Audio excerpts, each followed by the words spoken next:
Moje meno je Pavla Cicková. Pracujem na prvej základnej škole vo Zvolene ako asistent učiteľa. Táto práca ma naplňa, pretože milujem deti bez rozdielu. Všetky deti mám rada a toto vlastne beriem ako také poslanie pomáhať deťom zo sociálne znevýhodneného prostredia, aby vlastne prekonali tú bariéru, z ktorej prichádzajú na základnú školu ako prváčikovia, aby to čím skôr preklenuli a aby sa zaradili do výchovno-vzdelávacieho procesu, tak ako všetky ostatné deti. Tvorbe, písaniu som inklinovala už od detstva. Strašne rada som v škole písala slohy a neskôr ma veľmi zaujali vlastne básne. Vždy to bola tá báseň taká o mame, to ma vždy lákalo, proste zamýšľala som sa nad tým, čo bude, keď stratím tú matku, tie obavy z tej straty. Takže začala som v prvom rade písať básne venované mojej mame. Neskôr to boli básne o priateľstve, o škole, samozrejme o láske, o tých platonických láskach. No, pozdejšie som začala vnímať našu problematiku rómsku, ako nás poníma spoločnosť, čím sa Rómovia boria, čím vlastne každodenná ich realita, aká je krutá, aká je tvrdá, v čom rastú rómske deti, budúcnosť týchto ľudí. Takže začala som sa venovať, povedala by som, tej angažovanej tvorbe voči Rómom. Píšem v slovenskom jazyku, samozrejme to bol jazyk, ktorým som začala tvoriť, ale počas mojej práce na bývalom rómskom Gandhiho gymnáziu som začala vlastne vnímať ten rómsky jazyk. Už aj na vysokej škole, keď som začala študovať v Nitre na UKF-ke, sociálnu prácu s rómskou komunitou, tak sme tam jeden z predmetov mali aj rómsky jazyk.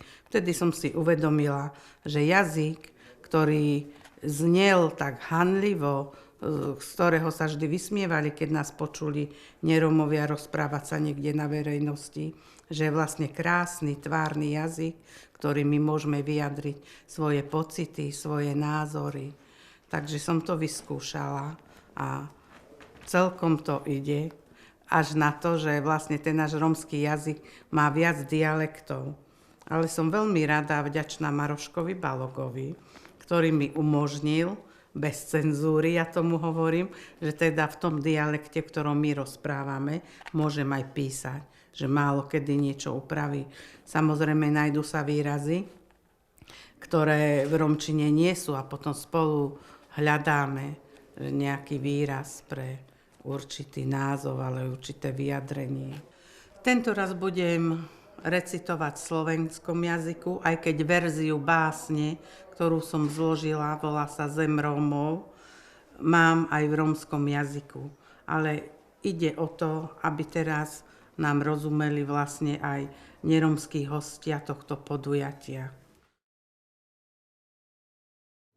Zem Rómov. Pramatka, zem vaša nemala pre vás chlieb. V duši rómskej skrytá je jej krása, v srdci rómskom večný oheň z nej. Nebolo pre vás v jej útrobách šťastie, nevytriskla vína réva zo žil jej.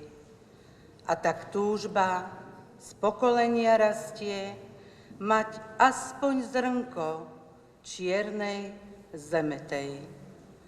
Zračí sa v čiernych očiach detí, zrastených zo zemou, kde ich život zrodil sa, kde živú vodu z ňadier matiek salí, duša lačná jej krásou nasýtila sa. V lono svoje matka zem iná ich prijala. Tam roví ich predkov, kde túžba doznela. Túžba nájsť s blúdilcom vetrom blankitný zemeraj, kde život kolotoč v deťoch im navracia mladosti vonný máj. Tá s nimi zavzliká, v nej bolesť pominie. Indický oceán im prach z nôh nezmie. Omamná, trpká chuť korenín indických dýchajú v príbehoch z pradávnych múdrych kníh. Šum vetra vábivý láka ich stovky zím. Ich dotyk mrazivý je boskom vášnivým. A tak navždy zostali deťmi vetra, plameňa a vášne. Kočovníci s batohmi, v nich tance, piesne krásne.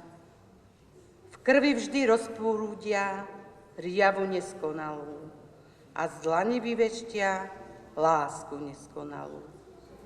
Zem, ktorá chlieb im dá, tú nazvu vlastou svojou. Život ich je večný cval, stádom divých koňov. Je pre mňa cťou, že som na tomto podujatí mohla byť, zúčastniť sa a dokonca odreprezentovať moju tvorbu.